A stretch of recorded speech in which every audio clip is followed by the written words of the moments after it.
Hello, everyone, and welcome to the official launch event of the Vote for Our Future campaign.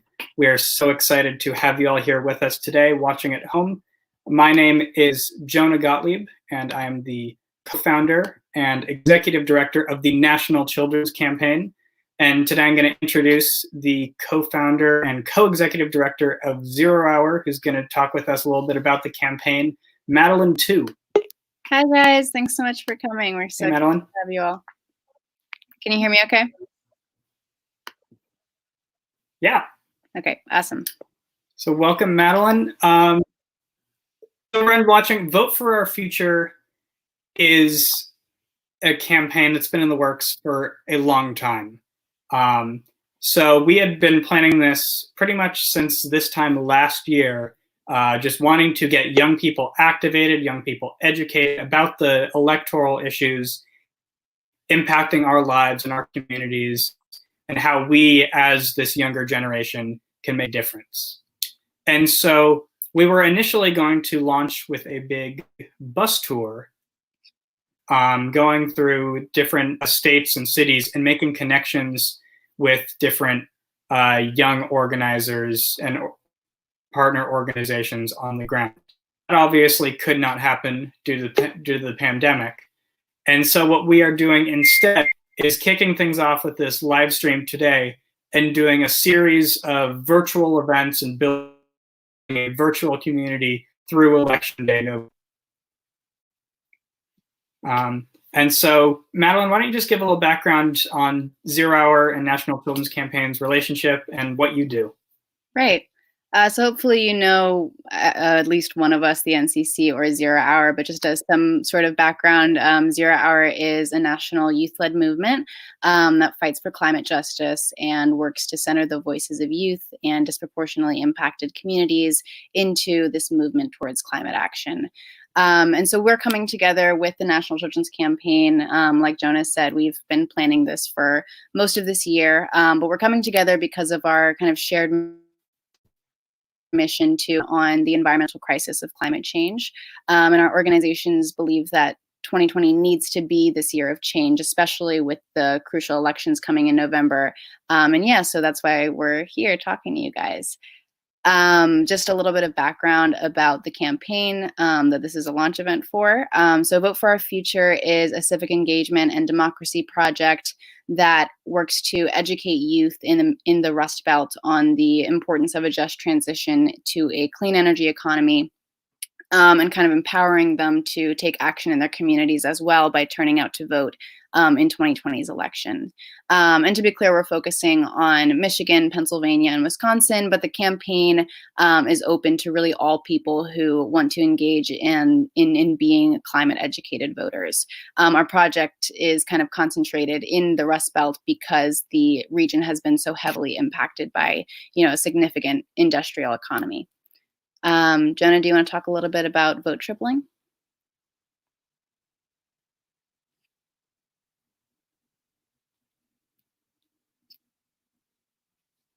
Can't tell if Jonah's still.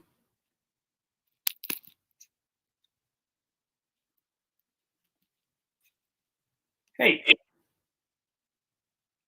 Sorry about that, y'all. This is one of the difficulties of doing a virtual live stream, and this is obviously, why, one of the struggles ahead of us in this campaign is, fighting for, young people, fighting for our generation while staying in our bedrooms. Right. So ahead of us, thank you, Madelaine, for covering for a second. But yeah, so. I was just saying the last thing I said was, do you want to talk a little bit about vote tripling? Yeah. So Vote Tripling is this awesome initiative that Zero and the NCC are focusing on for the Vote for Our Future campaign. And so what we're doing is a lot of organizations will say stuff like, register to vote and then encourage, your friends and family to do the same.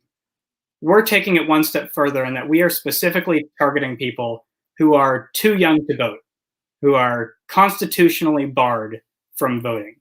And so what we're doing is making sure that our generation, young people, are encouraging everyone else in their lives who cares about them to vote on their behalf. And so we're empowering young people to talk to the people in their communities. So their parents, their siblings, their doctors, their teachers, their coaches, their neighbors, everyone like that, making sure that every single person who cares about kids is voting like they care about kids as well. And so if you want to get involved with that, you can go to voteforourfuture.org/vote. It's on the screen right now.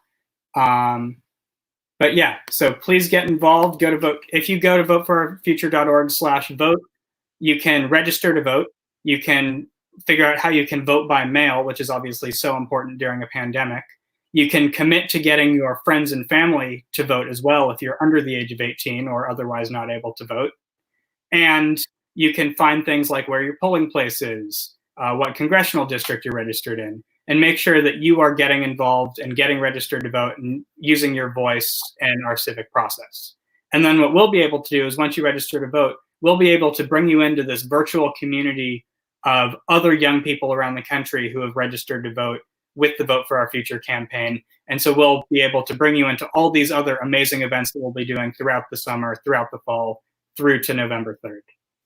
Right. And kind of building on what Jonah said, if there's one thing that I think that y'all should take away from this event, at least, it's that anyone, no matter their age, can get engaged with the Vote for Our Future campaign. And specifically, you know, for kids that can't vote yet, you can really make a difference still by relaying the information that you learn either in this event or those to follow to your family members, to the people that you know, so that they can vote on your behalf. Jonah, do you want to talk a little bit about the agenda for today, or should I? Sure, I can go ahead. Okay. So today we have some awesome speakers, some awesome performers. We have folks like Tom Steyer, who you'll hear from in just a little bit, Grammy-nominated singer, actress, artivist Antonique Smith, who we all know and love. Local Pittsburgh band Snowdonia is going to be performing for us as well. You'll get to hear We Rise, which is the 0 Hour Music Team's new song about getting involved and fighting for our futures. And you'll get to hear from amazing youth activists from Michigan, Pennsylvania, Wisconsin, and around the country talking about why they're in this fight, why they're doing this work, and why they're raising their voices to make a difference in their communities. And so we're so excited to have everyone with us today, and we're really excited to kick things off. Madelaine, before we hand it over to our friend Tom Steyer, is there anything else you want to close out with? No, I'm really excited that you guys were all here and able to make it. And yeah, I hope you guys have a good time. All right. Thanks, everyone, for being here. I'm going to pass it over to Mr. Steyer. Hi, I'm Tom Steyer. And the UN has told us we have 9 years to save the planet, which means we absolutely can't waste 4 of those years. So that makes this the election of our lifetime. And there's no question who holds the power in this election. Young people hold the power. If young people turn out, then in fact, the climate champions that are on the ballot from the top to the bottom are going to get the support they need. And this is going to be the election that turns the page and saves the planet.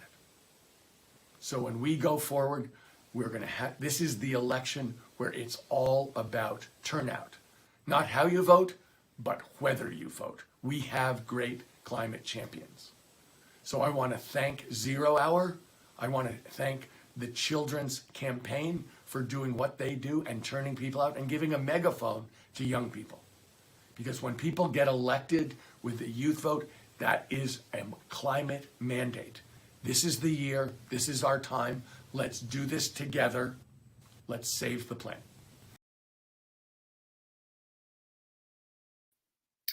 Awesome words from Tom Steyer, and we are so excited to have him, speaking with us today, to have him fighting for young people, fighting for our planet, fighting for our futures.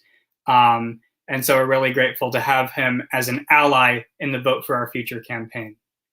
So one of the things that we've done with the Vote for Our Future campaign is we have hired young organizers in Pittsburgh and Detroit to start off, to build teams of young people who are going to be leading the effort on the ground in these cities and making sure that the communities that we're trying to serve are being served by people from those communities. And so I'd love to kick it off with our Pittsburgh fellow, and some other amazing young folks who are joining us today from Pittsburgh area. So let's bring everyone on. Yeah, but we are so excited to have everyone on. And here we go. Thank you all so much for being with us. Thank you for having me. Yeah. So I guess if we could just all go around real quick and just if you all want to say just a few words about kind of who you are, what you do, and what you're fighting for. Leandra, why don't we start with you? My name is Leandra Mira. I'm an 18-year-old environmental justice organizer, and I just got brought on as the Pittsburgh Fellow for the National Children's Campaign. So now I'm working on projects for the Vote for Our Future campaign. Awesome. Thanks, Leandra. Benjamin, why don't we go over to you?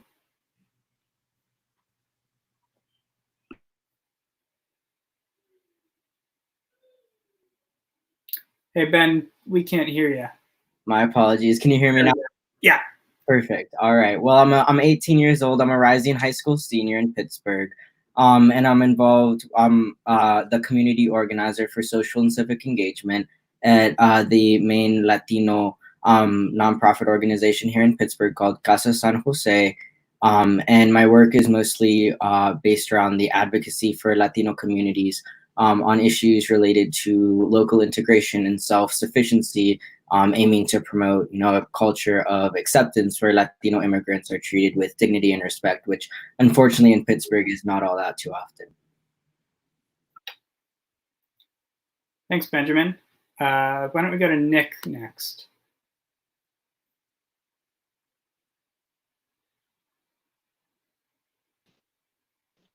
Oh, my name is Nicholas and I am the founder of a youth-led nonprofit, Black Young Educated, and our main focus is to amplify the voice of Black teens and young adults in the city of Pittsburgh.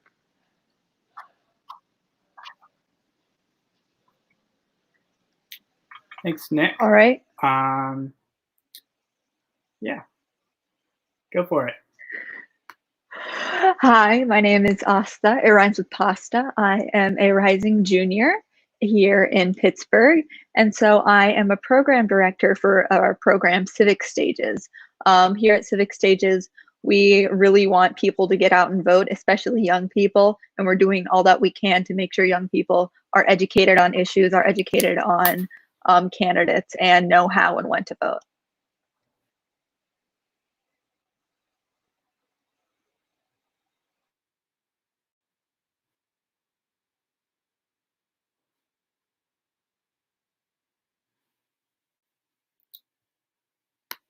Fantastic. And so we have one more amazing young person on this panel who's currently having some technological difficulties. So when she gets back, we can go to her. But I'd just like to ask you all, maybe Benjamin, we'll start with you. What are some issues that young people in Pittsburgh really care about? Like, why are young people in Pittsburgh fighting right now? I think that really depends on, I guess, who you ask. I think in general, there are reasons that kind of go over for many different organizations, for example, being human rights and education for all and climate justice, whether that's through health or through neighborhood living or whatever. But I think for my organization specifically, and more so related to the Vote for Our Future campaign, our community has a lot of people that, for one, aren't able to vote, whether that's because of citizenship or age, which can lead to things like shame and depression. And it leads our community, being Latinos, with we underestimate our worth and ability. So the reason why we fight with activism is because it's one of the few ways that, even if we can't vote, we can get our stories out that often aren't heard, and get them told to people in the city that, are eligible to vote and can make a difference through the political system, but through activism and social justice. Awesome. I think that's a great point. And, it's exactly what the purpose of this whole campaign is making sure that whether or not you're able to vote, you have a voice in this process. And so I thank you for your work and for raising that point. Asta, why don't we go to you next?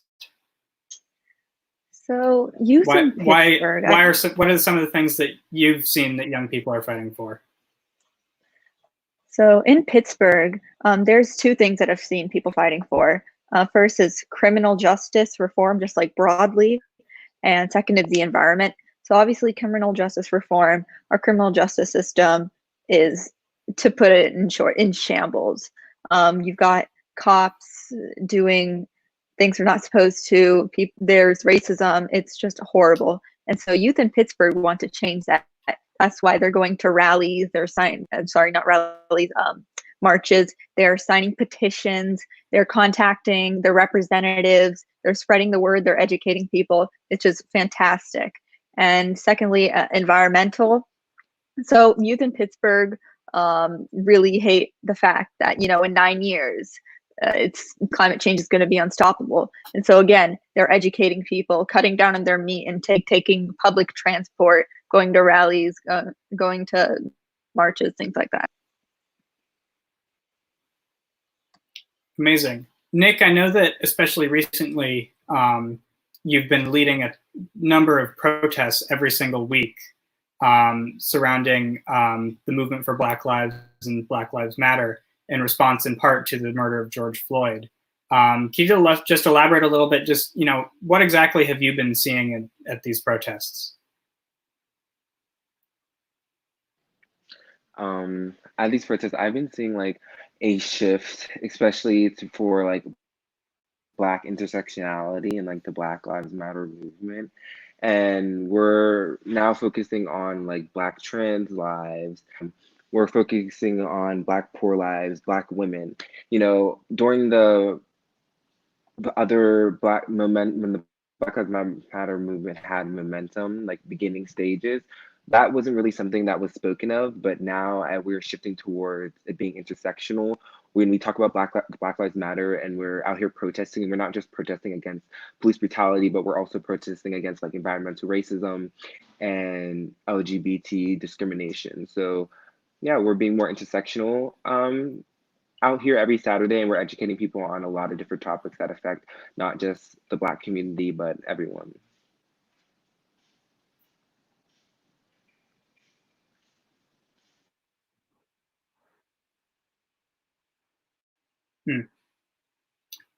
Thanks, Nick. Leandra, how about we go last to you? Just what are some of the things you've been seeing at these protests, and then what are some of the things just in general that you're seeing young people in Pittsburgh fighting for? So in general, I think I'm probably pretty biased because the last year I mostly spent in environmental organizing. So what I noticed was that students were really worried about how the air quality here is affecting their health and going to continue to affect their health. We have a lot of premature deaths linked to the pollution here in Pittsburgh. And there's a lot of issues with fracking and petrochemical build out. And so that's what I've noticed, is that kids are asking me like, well, how much more likely is it for me to get a heart attack or a stroke or asthma or lung disease or cancer? So yes, climate change is definitely a factor in our environmental organizing, but we also have communities that are being devastated right now by the industry.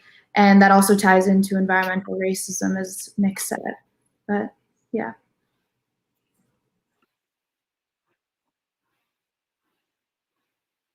Awesome, thanks.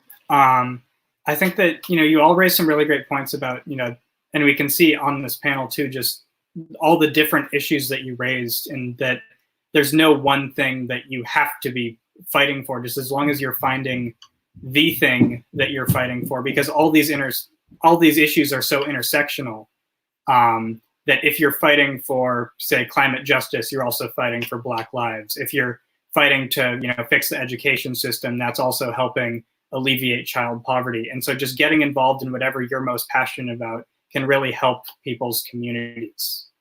And so I'd love to go to all of you to just talk about ways that other people who are watching this can get involved. Nick, let's start with you.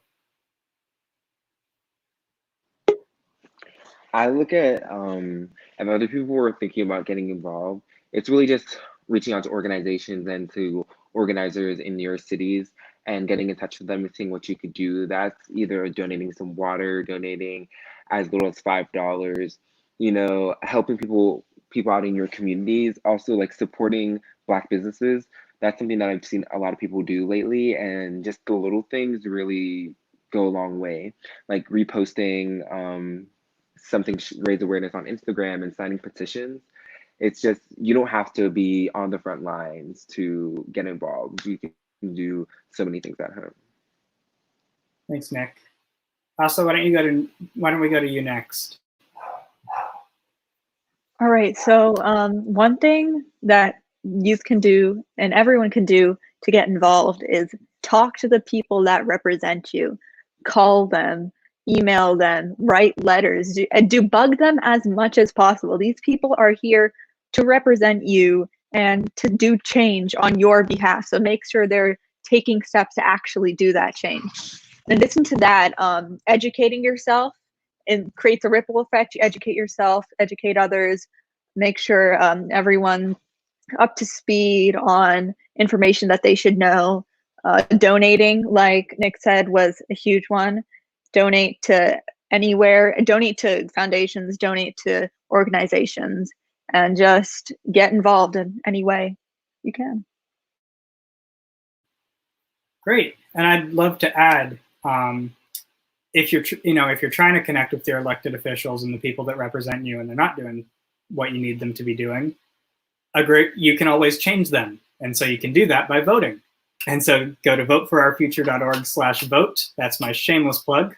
But yeah, and it also showing the political power that young people have can also make a huge difference on what elected officials are willing to do, because honestly, they can be terrified of us and of our generation if we're raising our voices and all coming together and pressuring them to fight for us. And so that can help change minds and get people on our side who are currently in office. So get involved, register to vote, and show these elected officials, show your communities that our generation is here to make a difference. Ben, how can people get involved in your work?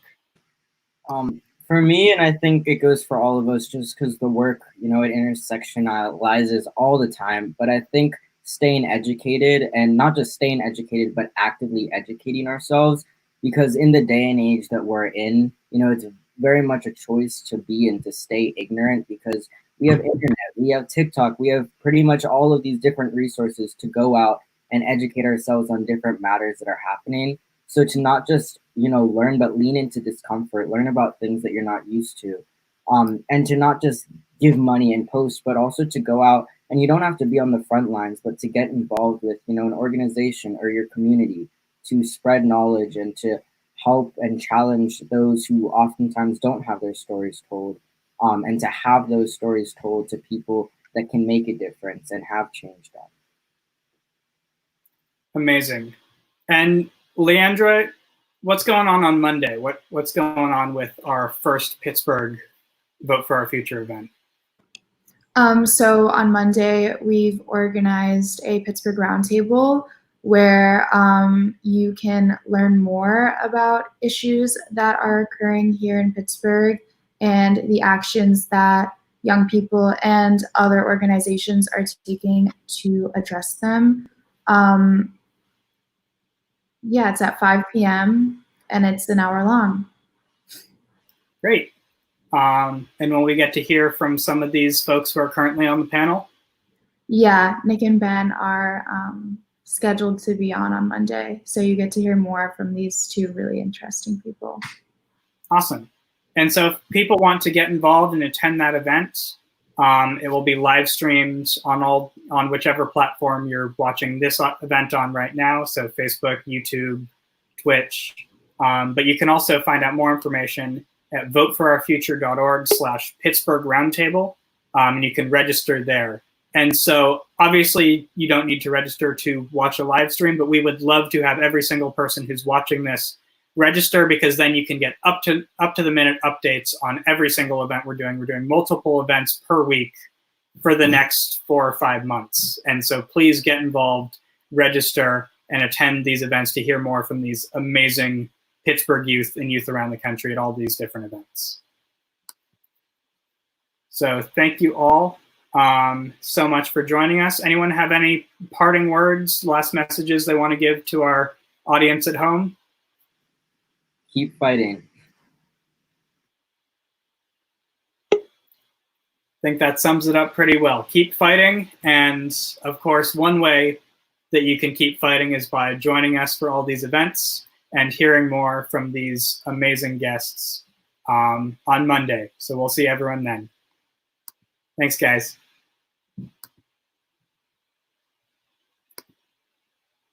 So next up, we have an awesome treat. We have a band from Pittsburgh, Snowdonia, who are going to be performing for us right now. So I'm going to bring them on. Excuse us if there are any technical difficulties getting this live music, but we are so excited to have them with us today. Oh, hey, we're on. Hey guys, my name is Caden. I am the bass player for Snowdonia, but today Snowdonia had their jobs to go do. So instead, you get the trio of myself, Mr. Addie P. Swan, and Wes Mo on the kit, and together we are Turtle Park. And we're gonna play a couple songs for you. We all just got wherever. Yeah, we all just got where we are, so give us a second. Yeah, we just gotta click a few switches. That's on. That's on. That's good. I need a quarter. I couldn't find one. That's why I took so long. That's fine. We got one right here.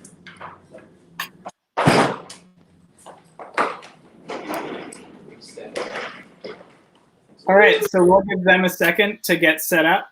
Guys, if you just want to wave at the screen when you're ready. But in the meantime, I can tell you that you can find out more about the National Children's Campaign and about Zero Hour on our respective websites on social media. We've got Twitter, Instagram, Facebook, YouTube, Twitch, LinkedIn. So please get involved. Please join. We would love to have you following us and getting up-to-the-minute updates on everything that we are doing throughout the summer. I'd also love to point out that we have some, like I said, the Pittsburgh Roundtable, but then many other different events that we can do, that we are doing. So please, again, go to voteforourfuture.org/Pittsburgh Roundtable, and you can get involved. Turtle Park, we ready?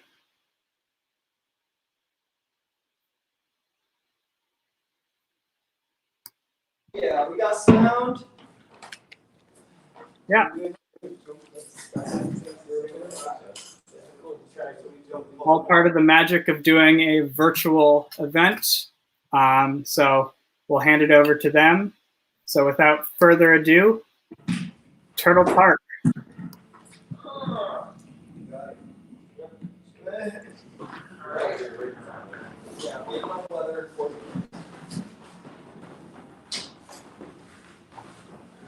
Check.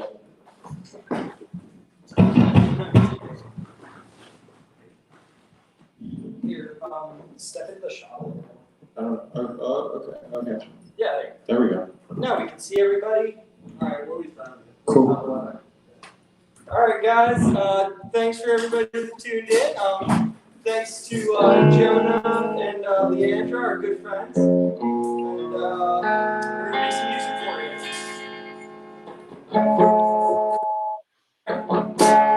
Let's do it.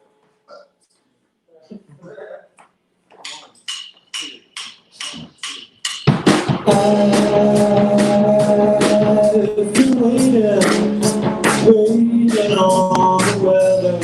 My heart starts to tether, so rise. I've been changing, trouble my patience, trouble time chasing real life. Close your eyes, it's a strange time to be alive.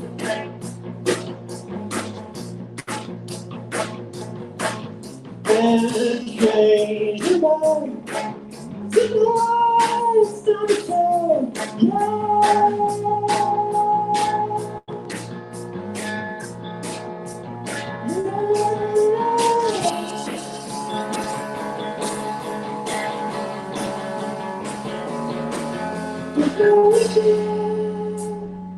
about yourself.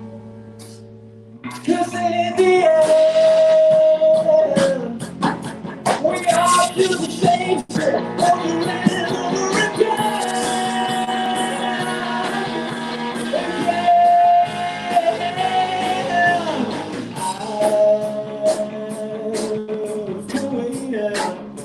Waiting on the weather to change for the better. Just this time, I'm too hungover to see the bigger picture. My head's in the mixer all the time, telling me lies. It's the only thing that seems alive.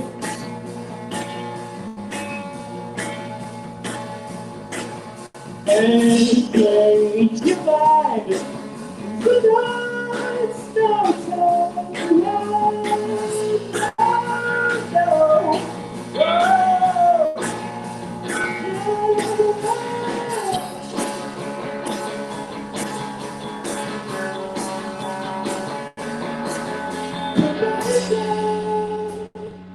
About yourself,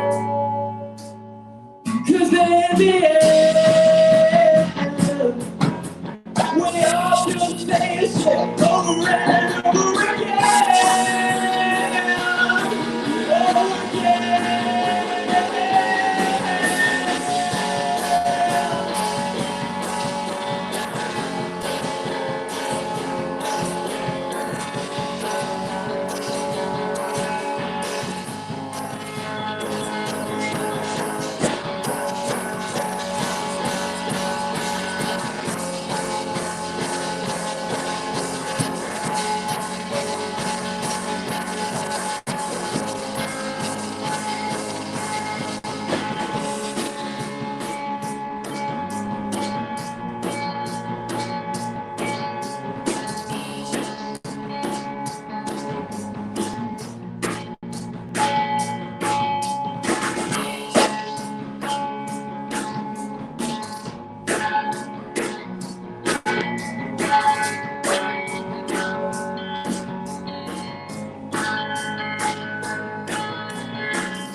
Thank you.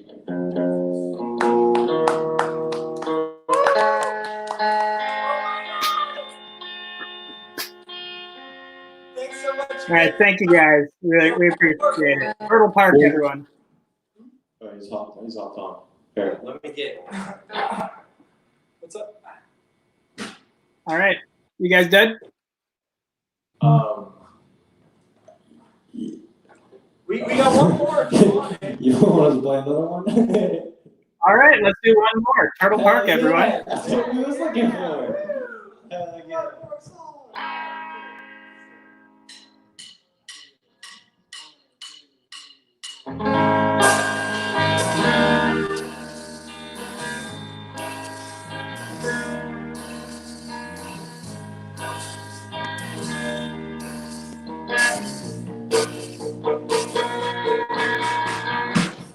Oh, I know that my heart is tired. Try to continue the show. I still worry when my love runs dry. So I wake up and get stoned. Oh, there's no need to worry about expected ramifications. 'Cause they're gonna go and make us try to prepare ourselves. Gotta love the boys and girls. When the strangers all the world, I'm still around.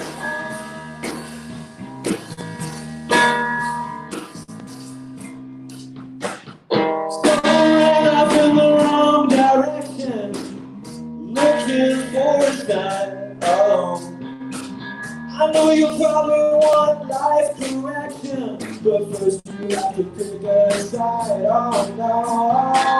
And I was looking at my own reflection, put my hands to the glass.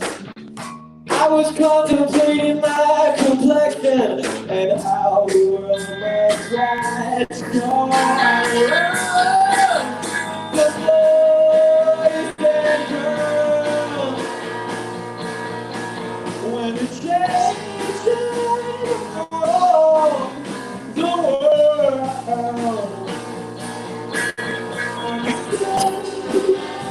stand together in the rain and the cold.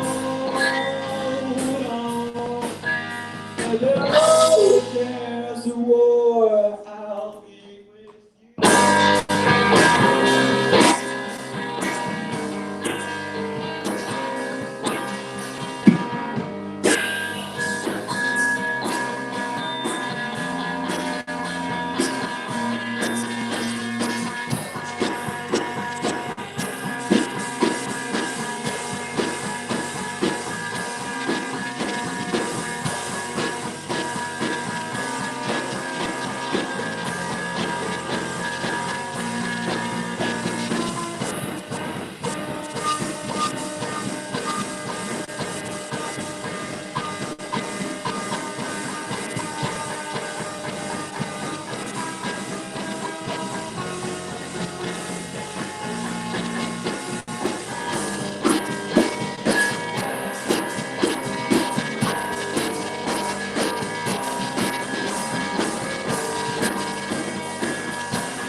Cool, thank you.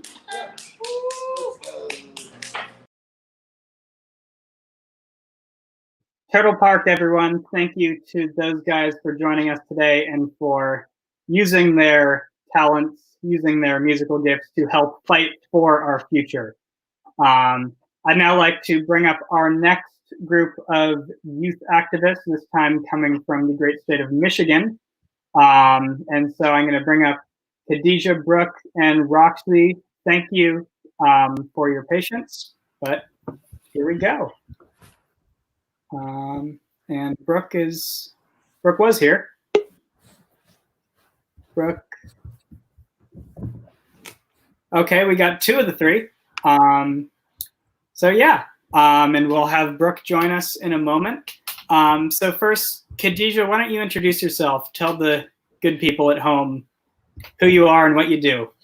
Hi, everybody. My name is Khadijah Kokar, and I am actually a Detroit Fellow for the National Children's Campaign, so I'm super excited to be working on this right now. I previously worked with Zero Hour. I helped co-found Zero Hour DC.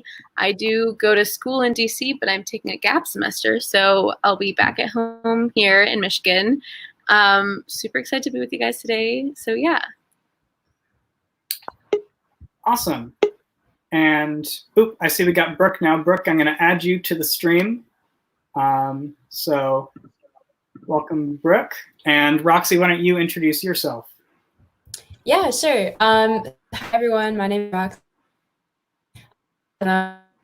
I'm to be here with two of these incredible organizers. And yeah, so I do a lot of like political organizing work, specifically with campaigns, furthering progressive causes and progressive policy. So I'm really excited to be repping Michigan. Yeah. And Brooke, welcome. We were just doing quick intros. Just who are you? What do you do? Okay. Hi, everyone. My name is Brooke Solomon. I'm 18 years old. My pronouns are she, her, hers, and I'm from Detroit, Michigan. And I do social justice organizing with the group called DAM, Detroit Area Youth Uniting Michigan. And we're a youth-led, youth-run nonprofit. And this year I also worked with the High School Democrats of America as a state lead and on their national staff. So I'm just really excited to be here. I see a few faves, so just thank you for having me. Of course. Thank you all for being here. Brooke, why don't we start with you? What issues do you see, like, just as a generalization, that young people in Detroit really care about, are really passionate about, and are really fighting for? Yeah, Detroit is a really great and really interesting city. And I think that a lot of the organizing work that's happening, especially for young Detroiters, is just about improving quality of life. And that spans a lot of issues, from education to climate to police brutality. Right now, there are a lot of campaigns for better funding for Detroit public schools, to get cops out of Detroit public schools. And then also for, as you go by zip code, like 48217 and Southwest Detroit, is some of the highest polluted areas. And I think that a lot of those issues are really intersected, especially when you look at Detroit is a Black and brown city, and a lot of us are just so undervalued when it comes to the state. And, you know, especially when you look at Detroit when it comes in terms of all the other cities in Michigan, especially in Southeast Michigan, the things that we're really organizing around are just improvement for ourselves and our quality of life. And that spans so many issues. And you can look at each and every different organization to see where they align and how they intersect, because it's really just a community effort to get more funding, to get more resources, and to get more young people a seat at the table. Thanks, Brooke. So Roxy, what are some things that you've seen young people fighting for recently? Yeah. Young people are really fighting and particularly climate justice and racial justice, and at that intersection, like Brooke was saying, Detroit and then also are huge examples of the harm that environmental racism causes in those communities. So I think that's a big thing that people are looking and working here in Michigan. And I also think, you know, we've got incredible races up and down the ballot, from everything from judges to prosecutors to representatives. And so to learn about engage their friends and family in the political process, because I think people understand that now more than ever is the time that we need people to be passionate and engaged in these issues, because they're impacting people's lives. And I think our generation understands that in a way that many other generations seem not to. Great. I think that, you know, what you said about just like the generational differences is interesting, and it really speaks to how much of potential we have in our generation to make these changes that have yet to been made and have yet to, you know, advance in our society. And so I think that, you know, bringing this youth-led movement together and then learning from, you know, these intergenerational leaders and learning from, you know, the wisdom of people who have been organizing for decades is really how we can, you know, solve a lot of these issues. And so I'm grateful to the three of you for leading that fight. Khadijah, so for someone in Michigan who wants to get involved in organizing, what would you say is the first steps that they should take? Well, what I always say is first look in your own backyard, because especially when we're talking about organizing regarding whether it's racial inequality or the climate crisis, people like to other it. So people like to be like, oh, the climate crisis, that's something that's affecting the rest of the world, all these developing countries. And they don't want to look in their own backyards and see, how is this affecting our community? How is it affecting specifically the Black and brown people in my community? And so I think that it is so important to kind of take these like big topics like climate change, like racial equality, and kind of narrow them down and see what's happening in your own communities, because the best way to create change is to start locally. And so I think that if you want to create change, just look within your communities, and you're bound to find some problems that you want to fix, and just get going with that. There are a bunch of amazing initiatives and programs and people who are always there to help you move forward and organize, and they're amazing tools for that too, and resources. So yeah, just do it. Awesome. And so to the three of you, I didn't prepare you for this question at all, but I'm going to ask it anyway. How did you all get involved at the beginning? What was kind of your first foray into organizing work? Brooke, why don't we start with you? I hate to put you on the spot, but I'm gonna. No, you're fine. I get this question a lot, actually, and what I tell everyone is I was born a Black woman, and from there, like, I haven't stopped fighting. For me, it was really just about the community that I grew up in and the community that I experienced. And some of the first things that I did was, like Khadijah said, like looking in my backyard. I got involved with an organization called We the People of Detroit, We the People Youth to be specific, and we did a lot of like educational stuff and like showing up at school board meetings and basically like bullying our school board, which all young people should do. And then in 2018, after Parkland and there was a wave of like youth activism, I helped organize the walkout in my school and making sure that like Black voices were heard and that we weren't just talking about mass shootings, we were talking about gun violence. And especially after that walkout and the Detroit March for Our Lives, helping to organize that, that's when DAM came about and we got our new shirts. But that's really where I began, and DAM sort of like formed from there just as a collective of young people who didn't want to stop fighting. And that's why like when people like hear about youth activists or see us or see our social medias, like it can be really like isolating, like, oh, that's something that I can't do. Like really it is like you just like you fall into it and then you don't ever stop. And don't be afraid to ask questions and to look places and to reach out for help, because like we're here, we're all really cool people. Like I didn't know Roxy, like I saw her on Instagram, and now like we're like this getting brunch. So like really don't be afraid to sort of fall into things. Sorry, that was really long. No, that works. Yeah. Roxy, why don't we go to you next? So yeah, I get this question a lot too. I think most young organizers get this question a lot. So I kind of got involved in a variety of different ways. Which me get involved was my family's struggles with accessing healthcare growing up and getting the treatments that we needed covered. And so that was kind of my big wake-up call to this much broader, system of economic inequality and racial inequality and injustice in so many different.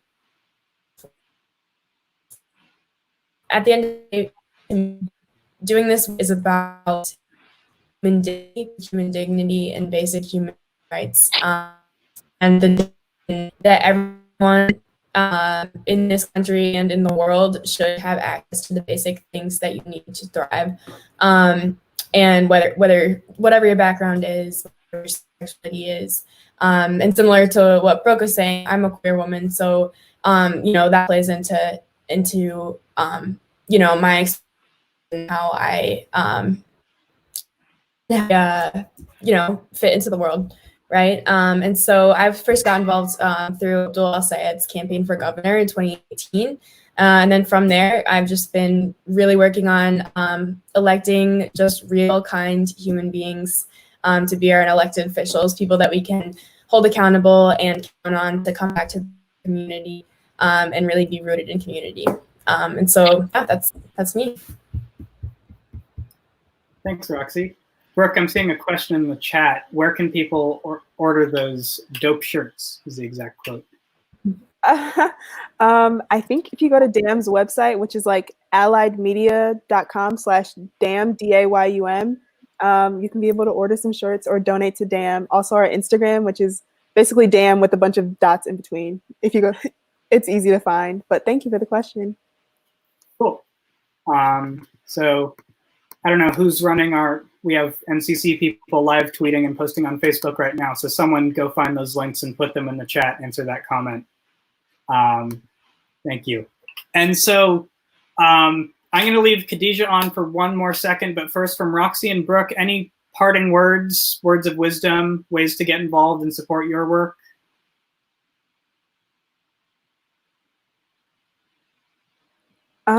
This is a very interesting time. This is a very interesting year for a lot of us, especially with a lot of up and coming young activists. And I think that I would just say, don't make it about you, make it about your community, and making sure that you're centering frontline voices and you're centering Black and brown people, you're centering low income people, you're centering queer people in your work, or else it's not real work.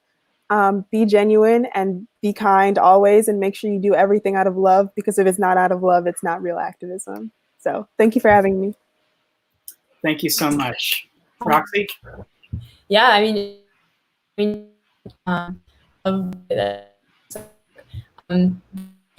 all that, and just never stop wanting them and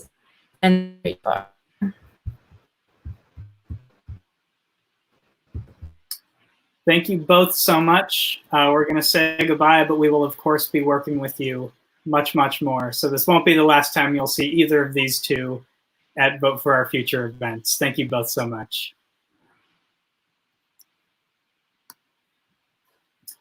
All right. And so now what I'm going to do, I'm going to leave Khadijah on, and I'm going to bring on some other folks, because we have, and apologies to those who are waiting. I know we're backed up a little bit. Next up, we have some awesome organizers from Zero Hour who are going to tell you about this amazing event that we have coming up next week. Do y'all just want to introduce yourselves real quick, and then we can hop into it? Yeah, I can get started. So my name is Anaji Artist. I use he, him pronouns. I am from Clinton, Connecticut, 20 years old, and I am one of the founders of Zero Hour. Yeah, and I'm Andrea Manning. I am a Vote for Our Future fellow, as well as the deputy music director. I'm 20 years old as well, and I'm excited to be here.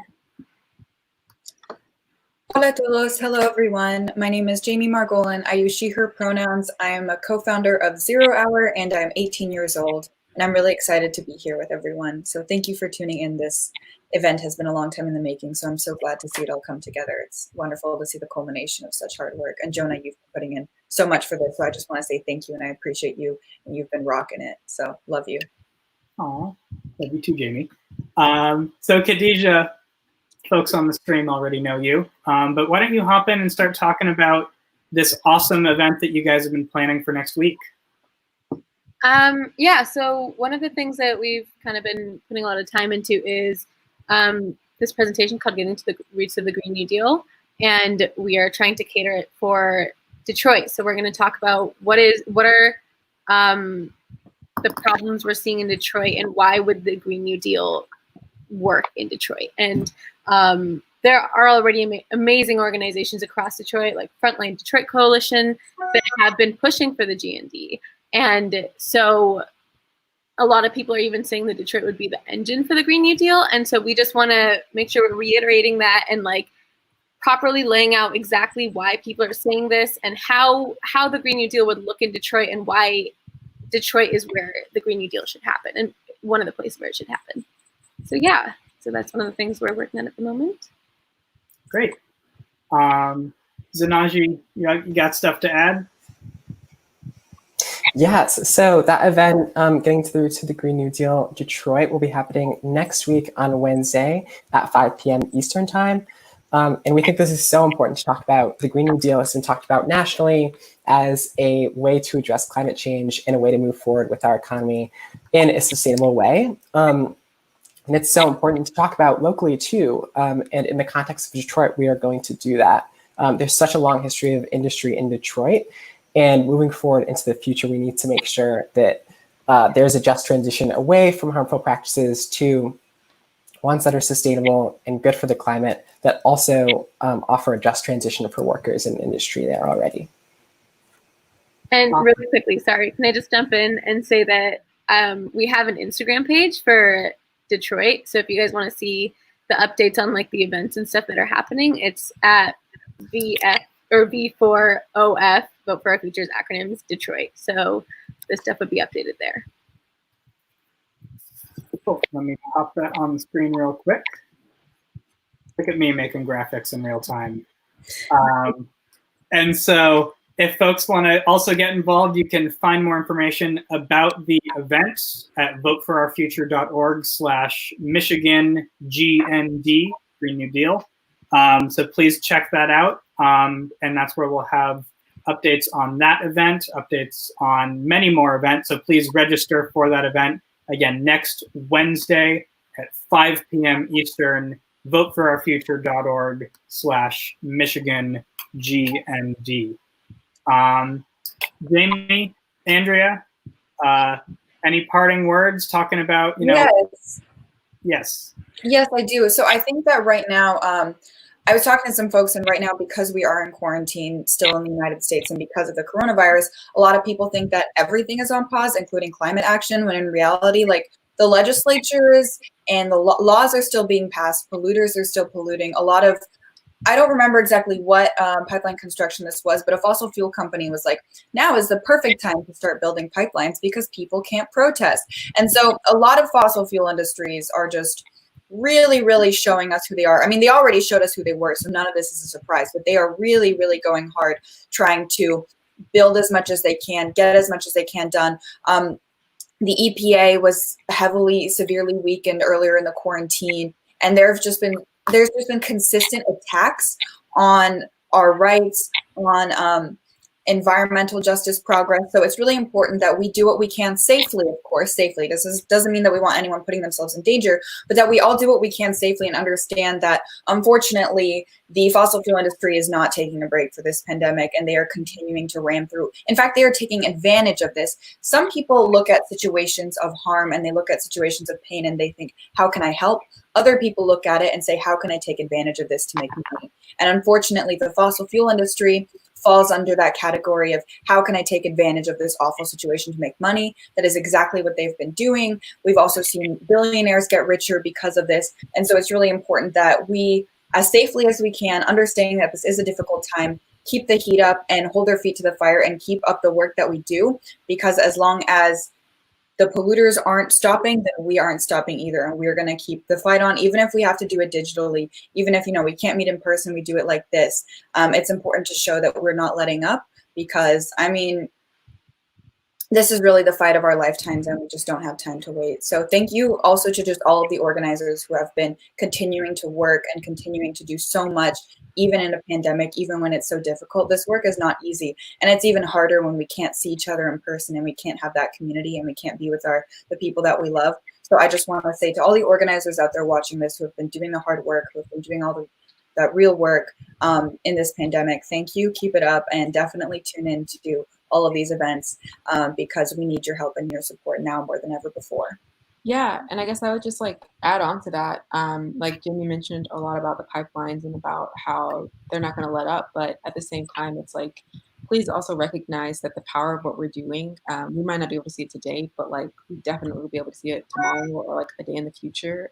Even just seeing pipelines get canceled recently and seeing those victories. And so it's the campaigns like this, different things that we have going on, we're still pushing forward, and with everybody's support, we can make this, I think, become much larger than what we can do, just the group of us as 5. And so that's extremely important for people to get involved and to see that and to keep inspiring yourself with stories like that and realizing that this is something that we're going to be fighting for a long time. This is the fight of our lifetime. And it's going to be a fight that's going to take probably a lifetime or more. But we can't progress if we're not continually trying to get to that point. And that includes this moment now where everything feels like nothing is happening, or it feels like we can't do anything. There's always something we can do. Get creative about it. That's what we like to do. That's, why we're here, making music about it. That's why we're here organizing around it. There's always something to do. And so find find your niche, find what you can do, and get involved. But specifically, get involved with Vote for Our Future because it's happening now. Exactly. That's a plug. Plug. I mean, like, this was supposed to be a bus tour. I mean, back in March, we were supposed to have a bus tour. We worked RIP to the bus tour that never was, because everyone worked so hard on organizing this bus tour across the country, and it was going to be amazing. But eventually we had to adapt and do something online like this for people's safety. And so that's, I guess, for people who are feeling kind of hopeless right now, you know, yeah, things have been pretty disappointing lately, but in the end, we just kind of have to adapt and roll with the punches as best we can and just try to make the most of a very difficult and damaging situation. And so that's what organizers have been doing. That's what we're doing for Vote for Our Future campaign. And so please participate however you can. I know there's so many plugs, but it's for good reason. A lot of amazing work is being done. So please do join these events and participate. A lot of hard work has gone into them. Awesome. Well, thank you all so much. We will see much more of these four and all the other amazing folks we've seen so far throughout the summer at voteforourfuture.org. Please stay tuned. But thanks to the four of you for your amazing work and for being here today. Thank you so much, Jonah. Thank you. Thank you. So I'm removing Khadija before she can say more nice things about me. So next up, we have an amazing group of young organizers from Eastern Pennsylvania, which is another area that we are focusing on with the Vote for Our Future campaign. So I'm going to pop these three folks on the screen right now. We have Lais, Edward, and Michelle. So welcome. Thank you all so much for being here. Thank you. Thanks for having us. Thank you so much. Yeah. So Lais, why don't we start with you if you just want to give a quick introduction, just kind of who you are and the work that you've been doing, especially now during the pandemic. Yeah, so hello everyone. My name is Lais. I use she, her, or they pronouns. I'm from a few minutes outside of Philadelphia, and I work with 0 Hour actually, and we've been doing so much great work on the music team. We ended up actually releasing our song, which was really exciting, and you'll get to hear that later on. But especially during this pandemic, things have shifted a lot, and I know we had lots of goals. But I also work with Sunrise Movement, and so been organizing with them and helping to actually working with Ed to get many leaders and progressive leaders in states like New York to win their primaries, which was really exciting. And especially during this uprising, I've been doing more work protesting in Philly and helping with housing justice at the Philly encampment and doing what I can. And there's so many different ways to be engaged and to continue to do this work even from your home and doing it safely, whatever that means for you. So that's a little bit about me. But yeah.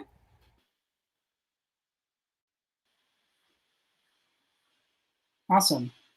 Ed, why don't we go to you next? Sure. Hey, everybody. My name's Ed. I use he, him pronouns. I'm in West Philly right now.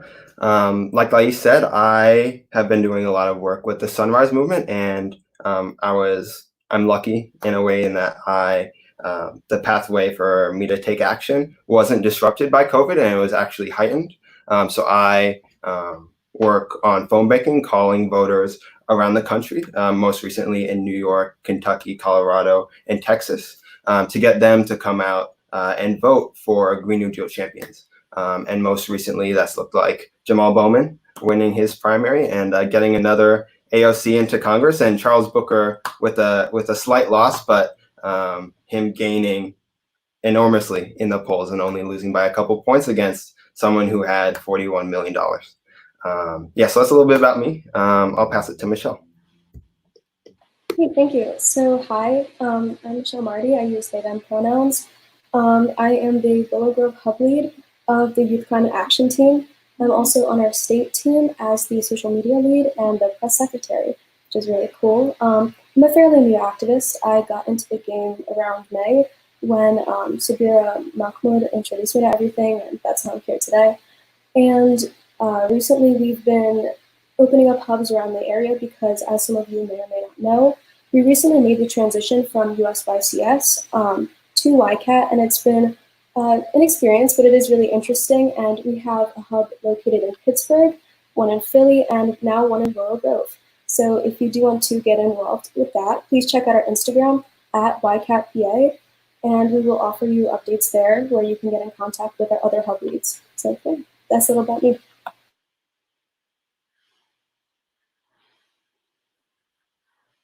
Yeah.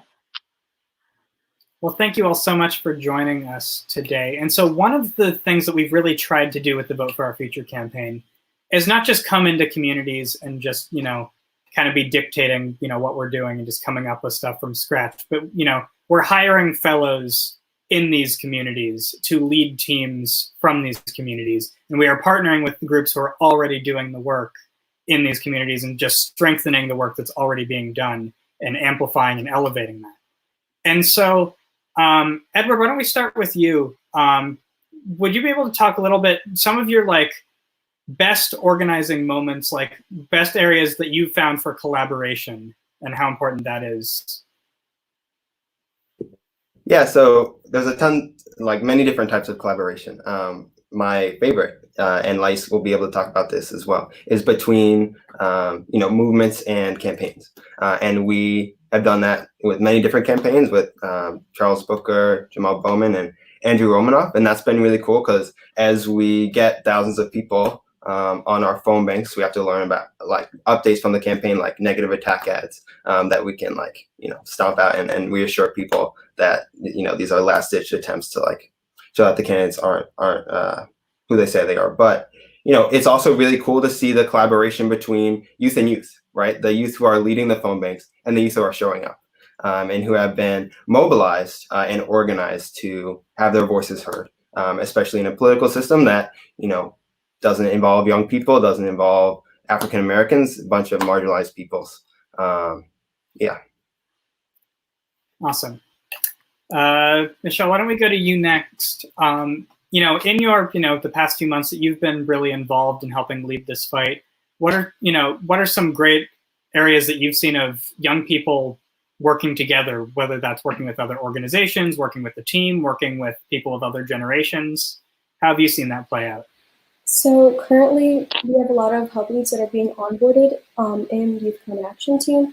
And so a lot of us have just been working together and figuring out how we want to go about it. So I work very closely with the hub leads in California, so YCAT Riverside, for example, and we talk a lot about what we're doing. So for example, right now, one of my fellow hub leads is working on endorsing candidates in California and figuring out which candidates both mostly reflect our values and are going to actually tailor their campaigns to include climate action. And we're taking precedent from those established hubs and trying to work that into our hub, because what we're seeing a lot of in Eastern Pennsylvania is that we're experiencing the effects of climate change more than we are the actual causes. The causes of climate change in Pennsylvania is especially in Central PA and Western PA, where there's a lot of agriculture, coal mining, fracking, etc. So what we're trying to do is we're trying to see how these effects are playing out.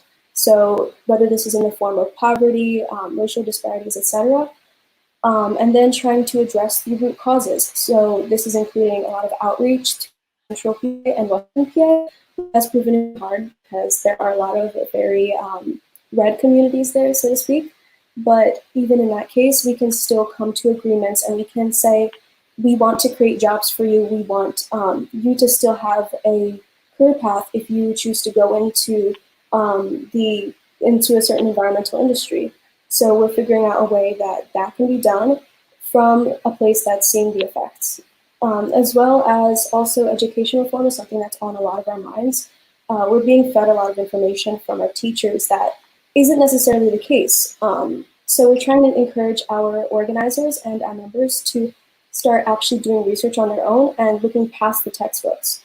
What this has looked like for me in recent times is I'm going to be interviewing my school's school board members and doing some press because my school board is primarily Republican. So I'm saying, hey, how are you going to be tailoring to young people? What are you going to do in that the young people aren't unhappy, we're unsatisfied, we want to see a system that works for us and works in long term. So it's a lot of addressing those internal issues and also reaching out to other groups that are doing the same work as us. Amazing. And so Ed, I know that you need to leave in a couple minutes. So I'm going to let you give some last thoughts, or if you're able to stay longer, then I'll pass it to Lais. I'm able to stay. You can go ahead to Lais. Oh, okay, cool. Then we'll keep going. So then, Lais, for you, what have you seen like are kind of the main issues that young people in Philadelphia, in Eastern Pennsylvania, and in the country as a whole are really passionate about and are really mobilizing on? Yeah, so I think especially in Eastern Pennsylvania and Philadelphia, what we've seen more recently is lots of mobilization to defund Philly PD, lots of mobilization again around gun violence and defunding just the institution of police as a whole, and that has shown up in many different ways. But this is like a larger discussion on gun violence that we see with young communities in schools, and not just in during like mass shootings, but this is just an everyday problem that is occurring and really hurting Philadelphia communities. And something also that people have been mobilizing around recently is for housing justice, which is really connected to the Green New Deal and environmental justice, specifically with the Philly encampments that are at risk of being evicted. And I personally have done some organizing around this and support around this, because it's crucial and extremely crucial to the Green New Deal to fight for fair housing, and to really listen to the communities that are impacted, to unsheltered communities that are impacted by this, and realizing the intersections between all of these fights, between defunding the police, between fighting for safe, equitable housing for people, and especially for protecting young people. That there's young people in the encampments, there's young people being shot by police, and it's a really crucial thing to think about and to consider, and remember that all of these issues are connected, and it's really just a basic fight for human rights, and ensuring that people have the right to live, and the right to all of these qualities and things that we're fighting for in the Green New Deal. So I think it's something in Philadelphia, especially where it's a huge city, so it's really important to be having these intersectional discussions and intersectional fights, especially when it comes to talking about the Green New Deal, and especially in a few months ago, there was more work being done around the Philadelphia refinery, and mobilizing around that to bring environmental justice and hear from frontline communities that were really impacted by unclean air and all of these things that come with the refinery and environmental injustice. So I guess the biggest thing to think about is that it's all connected, and it's all, we're just fighting for basic human rights and human dignity, and the right to a livable future. I think that's really well put. And I know that for folks watching at home who are curious about things like the refinery, we're going to be doing whole events dedicated to just breaking down and analyzing different local issues, like the refinery in Philadelphia, like fracking in Southwest Pennsylvania, like the water crisis in Flint, like these environmental justice issues in Detroit. And so please go to votefourOurfuture.org and stay tuned, because we have tons of amazing events that are going to be coming your way all summer and through to the election. And so kind of as a just wrap-up question for all three of you, I guess I'd love to ask just, what are steps that you're taking right now, and ways that other people in your community are taking right now? And then as the second part of that question, what advice would you give for people that are trying to convince others to get involved? Yeah, if I can go first, I just want to also expand on what Lais said about how, I can remember, right, shortly after George Floyd's murder, helicopters flying over my house to 52nd and Market to police the racial tension that had been boiling up in has been manifested in people going onto the streets. And I can remember in December 6th, when we had our climate strike in Philly, when someone whose family had worked in the oil refinery came up on stage and had us call the mayor and told us with his fist in the air about how his family had been taken advantage of. And, just seeing all this and having all this boil up to where it is now, it's just been phenomenal to see. And it's phenomenal to see that we are making this change. And what's happening with Sunrise Philly, the Philly hub, is that we are pushing for a Green New Deal for housing and a Green New Deal for education, right? And like Lais was saying, we're seeing people being evicted, and we're seeing a lot of people not being evicted who are about to be evicted real soon. So that's why we need to start getting ahead of this now. And we're also listening to the youth, right? We are the youth leaders listening to the youth, see what they have to say, because that's what's been missing. And so we're listening to people who say, we want police out of schools. So just wanted to expand on that a little bit. But what's really helpful when persuading adults, as we are here to do, because we can't vote, is to bring them into your shoes, right? When you have adults who haven't been 18 for some 18 years, and you just have to remind them of what it's like to not be able to vote, and what it's like to see everything falling apart in real time. And if you remind them of that, hopefully that'll be enough for them to take a stand and get off their butts. So that's all I got. Thanks, Ed.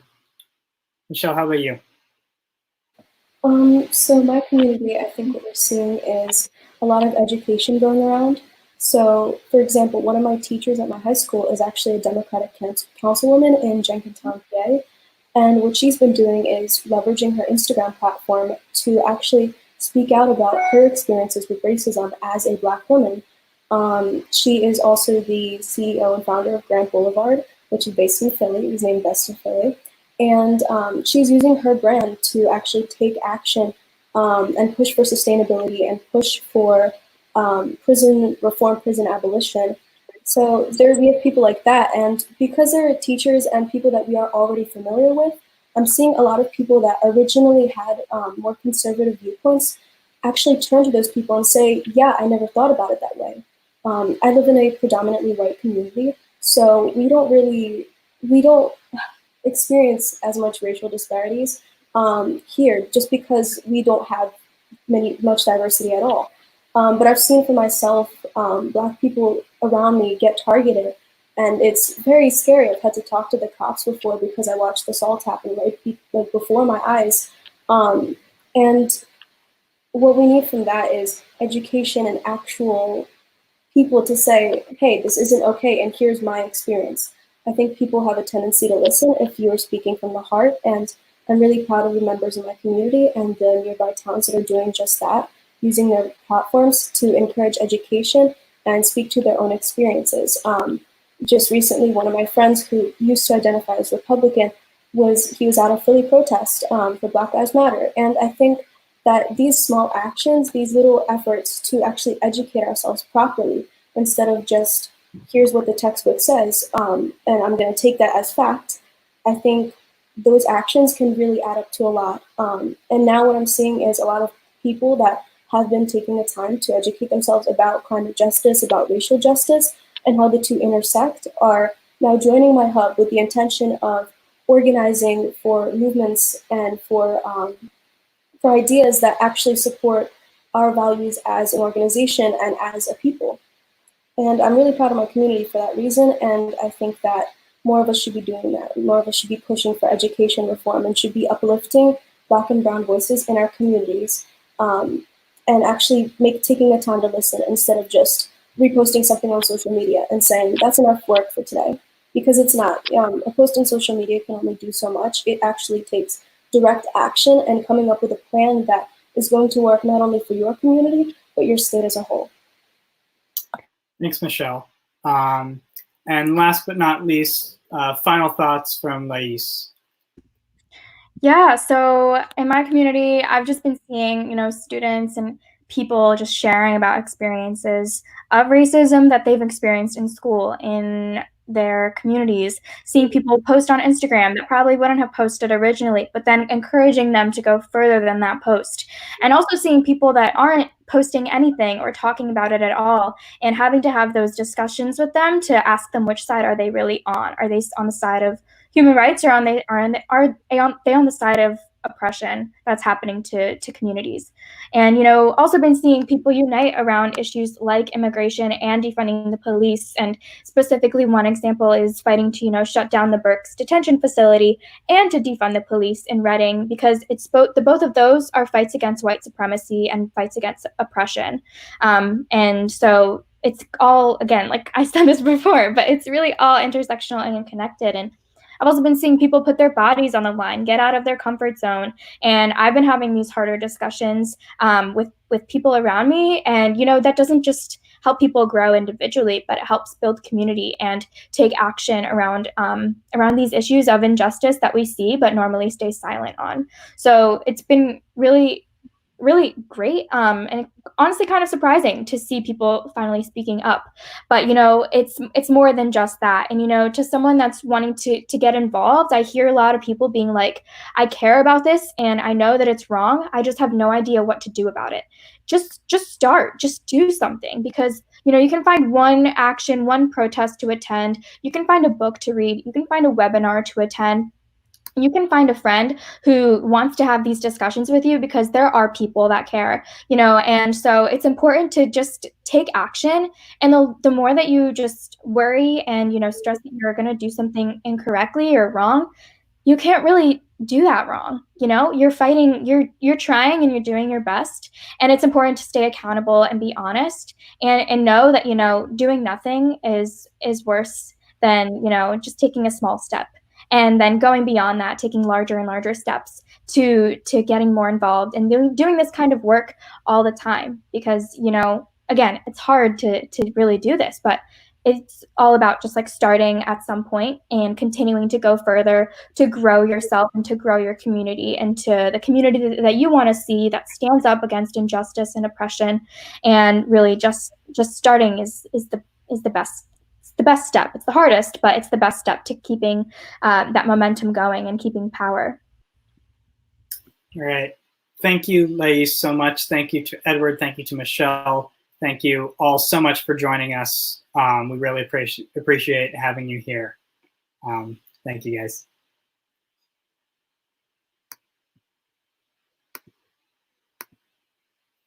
All right, and so last but not least, we have an amazing treat for all of you watching at home.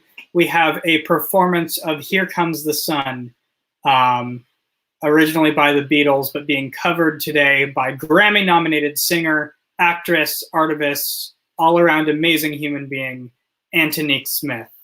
So we are so excited to have her performing for us today. Here Comes the Sun.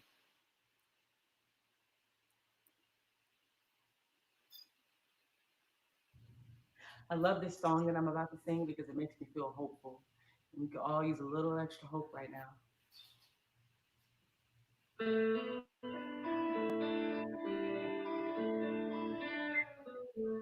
Here comes the sun, little darling. Here comes the sun, and I say it's all right.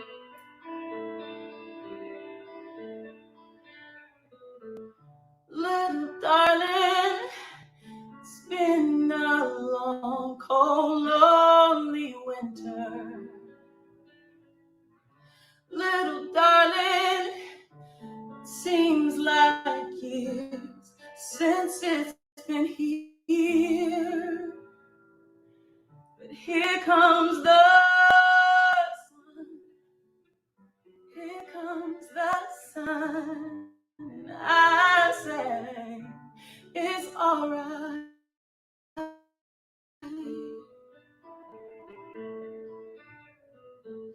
Little darling, the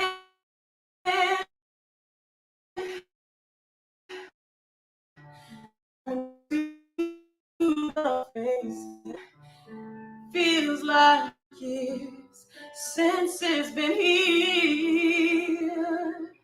But Here comes the sun, little darling.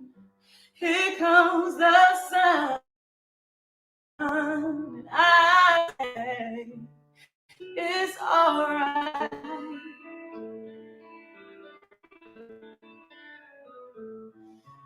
Ooh.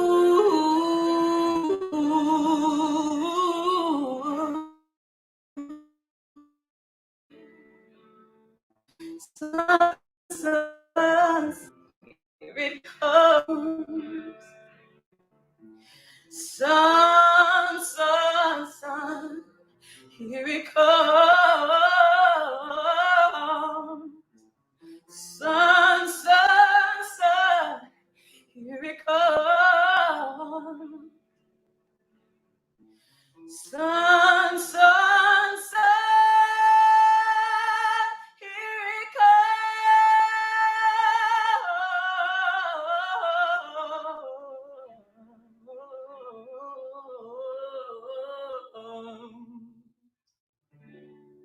Little darling, I feel the ice is slowly melting. Little darling, it seems like years since it's been clear.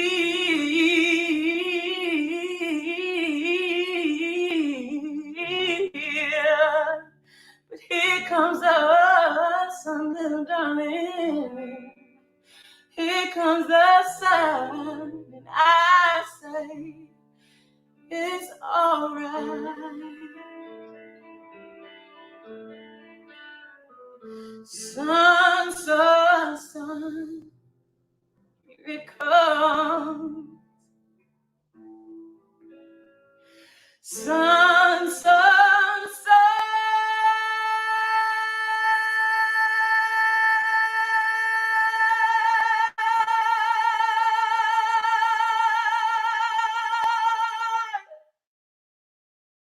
Here it comes.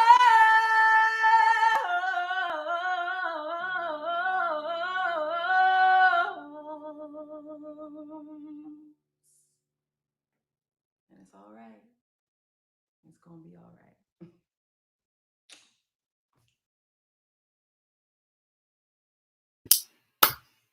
Thank you so much to Antonique. I'm going to welcome back for our final person of the day, the person of the event, Madelaine. Welcome back. Hi, What have you Jen. thought of just all the amazing people that we've had? Hey, First of all, Madelaine, what have you thought of all the amazing people that we've had on so far? that was just such an amazing performance. First of all, I love that song, and I love hearing.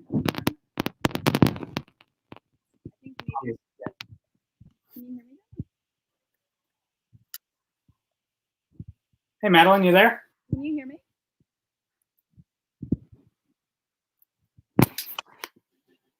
All right, we're going to try that one more time. Reintroducing Madelaine. Can you hear me now? Yeah, there we go. Okay, awesome. Did you hear anything that I said beforehand or no? Yeah. Okay, cool. What I was saying was, I think maybe it's just because this is the most fresh in All right. my mind. Yeah. Sorry, this is so backed up. I feel like I'm 10 seconds behind. Yeah, I think we got a little bit just talking about how great Antonique is at everything, which is a fact.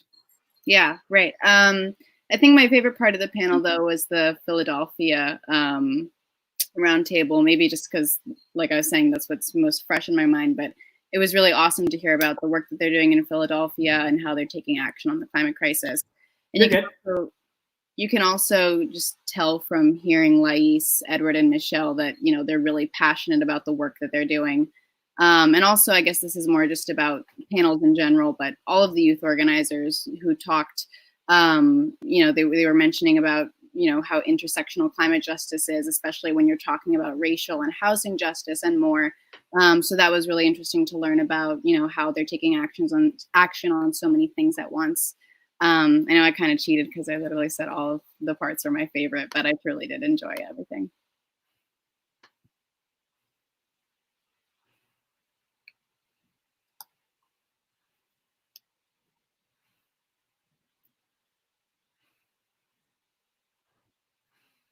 Am I still backed up? Can you hear me?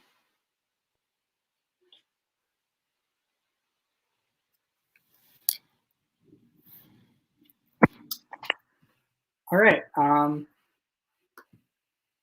see.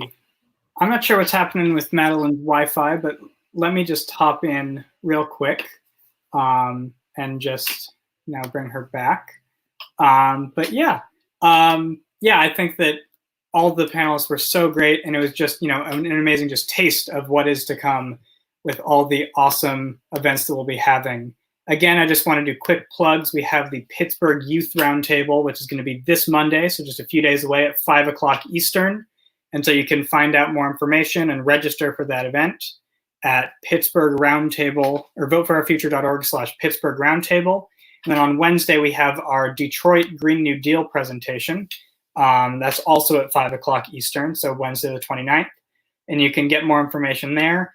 Voteforourfuture.org/Michigan GND, Michigan Green New Deal. So please attend those events. And then, I think just last, all we have is just please be sure to be registering to vote. And of course, the entire goal of this campaign is to show people the power that young people have and to amplify and empower young people to take action.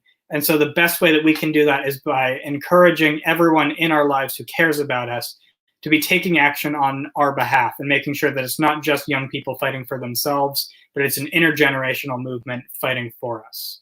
And so please register to vote yourself if you can. Get your family and friends to register to vote. And if you want to be able to really convince your family and friends to get super involved with everything we're doing, you can tune into our events. Again, we have 2 next week, and we'll be having multiple events per week the rest of the year through Election Day. So you can learn more about the issues and really be able to explain to the people in your lives exactly why they need to be fighting for you. So voteforourfuture.org and voteforourfuture.org/vote is where you can get all this information. Madelaine, before we kick it to one last performance from the 0 Hour Music team, any parting words? I'm so sorry. Can you hear me now? Yeah. All right. Awesome. I guess just I want to say thank you to you, Jonah. I know this took a lot of time on your part, and just in general, it's been so amazing working with you for the Vote for Our Future campaign. So big thank you. Thank you, Madelaine. And thank you to everyone who tuned in today, everyone for watching, every speaker, every performer. We truly have an amazing team here. And we're so excited to be building this online community, building this movement with all of you. So thank you to everyone. And without further ado, I give you the 0 Hour Music team with their newest song, We Rise.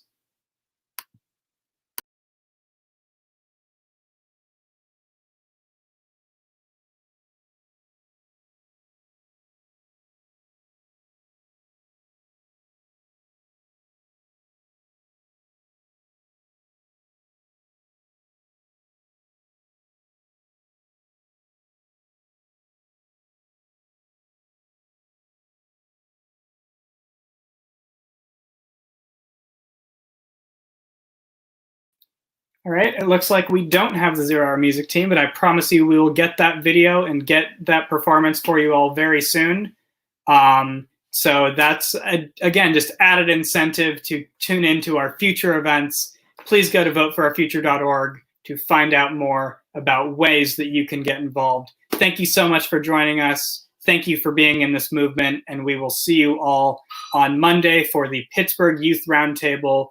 Voteforourfuture.org to learn more. Thanks, everyone. Have a good night. Bye-bye.